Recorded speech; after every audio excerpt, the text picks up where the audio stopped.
How's it going, everyone? Mark Juleen here on Mind of a Marketing Nerd. Thanks for joining me today.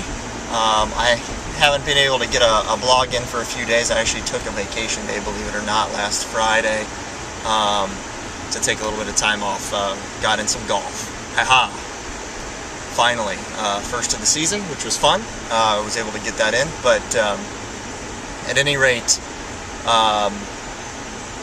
what's really interesting is I've seen the past couple weeks, it seems like, and maybe it's just me and maybe it's the circle that I'm following, but the social media pundits, if you will, not all of them, but there are some out there that have been in the game for a while. They've been in blogging for quite a while.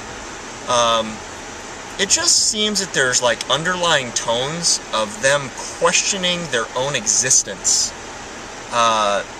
And that's maybe the best way I can describe it, is that people are questioning essentially why social media is relevant, why engagement is relevant, if it's just a flash in the pan, if it's working, how that there's no cookie cutter necessarily approach, and maybe that it's almost like because that there's no cookie cutter approach, people are throwing their hands up and saying it can't be done and it can't be scaled, and that's frustrating to me. It's frustrating to me because I don't see where people are coming from. I can understand, I guess, the frustration level part, in that there's companies that don't get it or maybe don't understand why it's important to their marketing mix and to the way that they're doing business. But I guess what I don't get are why these social media pundits, if you will, are questioning even their process or what they're doing.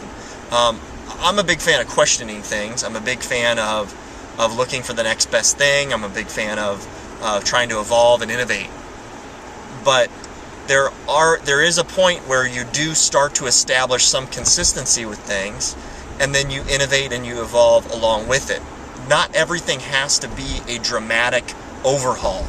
And I don't know, I guess what my gut's telling me, and why I'm thinking some of these social media folks that have been around for a long time are maybe getting frustrated or challenged, is because there hasn't been a spike.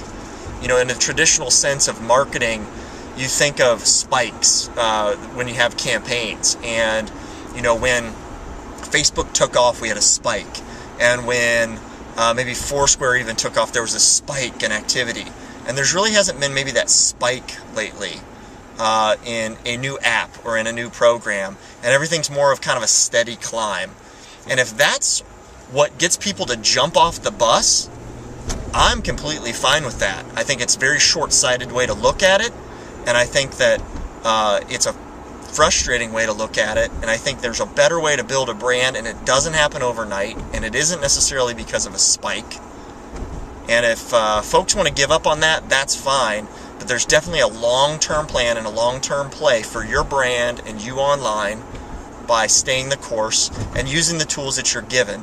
If everybody had just a tremendous spike on the telephone and then it got old, would they have just given it up because, something new didn't come along that was better or new or fresh? I understand things are moving faster online nowadays, but not everything has to have a spike all the time. What are your thoughts? Love to hear it. See ya.